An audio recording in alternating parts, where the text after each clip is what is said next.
Hello, everybody. I am so excited for 6-minute sermons and that I get to be a part of it. A little fun fact about me is this is actually my second time doing 6-minute sermons, and the first time was when I was in 7th grade back in middle school, and I think when I did that, I was right at 6 minutes on the dot, so we'll see what happens today, but we'll get right into it. In 1955, TWA Flight 260 crashed into the Sandia Mountains. In 2018, my family and I decided to go on a hike in search for this very crash.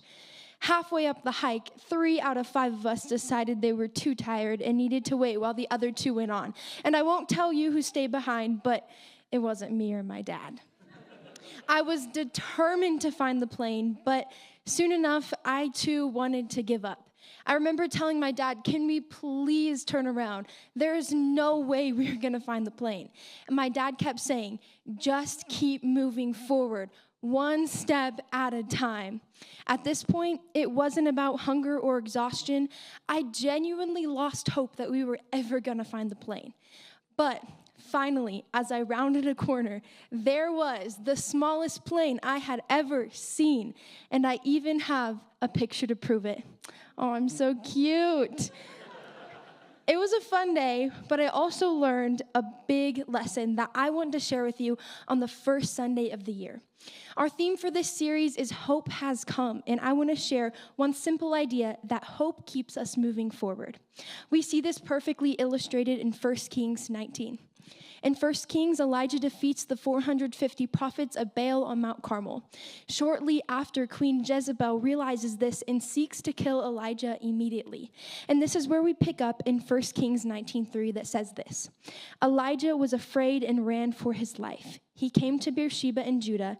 He left his servant there while he himself went a day's journey into the wilderness. He came to a broom bush, sat down under it, and prayed that he might die. I have had enough, Lord, he said. Take my life. I am no better than my ancestors. Then he lay down under the bush and fell asleep. Elijah's hope is lost, and he wants to die. Notice his posture. He stopped and he sat down. This is because hopelessness holds you back. He had no desire to keep going. There are 3 very practical things that I see in this story that can directly relate to today. First, Elijah was hungry. Second, Elijah was tired. And third, Elijah was angry. Sometimes the best first step is to just take care of ourselves, honor the Sabbath, and truly rest. In the wake of hopelessness, sometimes we forget the very simple things: eating, sleeping, taking care of our emotional well-being. We see this as the angel came to Elijah. He gave him food, water, and he said, get up and eat. Then Elijah was on his way. Hope is forward moving. It keeps you going because there's something better ahead. Maybe you're here today and you need your hope reignited. Have you ever watched a basketball, football, or soccer game and your team is starting to lose? Maybe Cowboys fans, you might know this feeling. I'm just kidding. But then, I know this happened a couple weeks ago, then one field goal, one touchdown, one goal, one basket reignites that spark of hope that maybe my team can win. My prayer for us on the first Sunday of 2026 is that our hope would be reignited. It seems to me that Elijah needed a reminder too. When he got discouraged and lost hope, he lost sight of God's goodness. This is exactly what Sarah was talking about this morning during worship. When we're going through things and we try to find breakthrough on our own, it doesn't work. But when we learn to find God's goodness through the storm, that's when we find breakthrough. That's when we find hope. Elijah said to God, I'm the only prophet left. His circumstances made him lose sight of God. How often does this happen to us? Things pile up, life gets hard, and we forget God's great love. I know this happens to me all the time. My schedule gets busy, my priorities get confused, and I have to work on reminding myself of God and his goodness. One of my favorite passages is Lamentations 3:19-25 that I'm going to read to you guys. It says this, I remember my affliction and my wandering, the bitterness and the gall. I remember them well, and my soul is downcast within me. Yet this I call to mind, and therefore I have hope. Because of the Lord's great love, we are not consumed, for his compassions never fail. They are new every morning. Great is your faithfulness. I say to myself, the Lord is my portion, therefore I will wait for him. The Lord is good to those whose hope is in him, the one who seeks him. This is what keeps us going.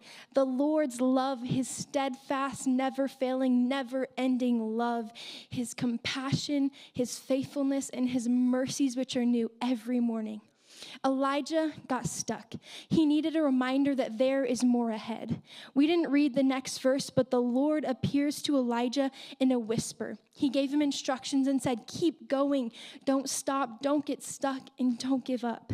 Some of us may need a reminder, like Elijah and like me in 2018 hiking.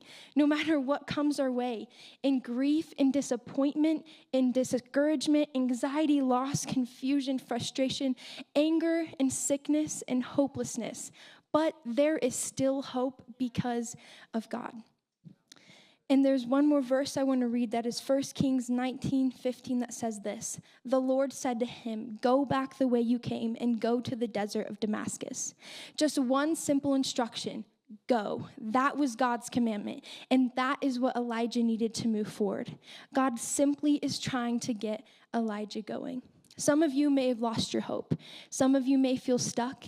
Some of you may feel so deep in hopelessness like Elijah sitting under a tree in despair, wondering if there is even anything worth living for. And today I want to remind you that hope moves forward because of God's love and faithfulness. So I want to leave you with one letter, 2 words, go, because hope moves forward. You may not have all the steps figured out, but what's the next step? Go. Good job.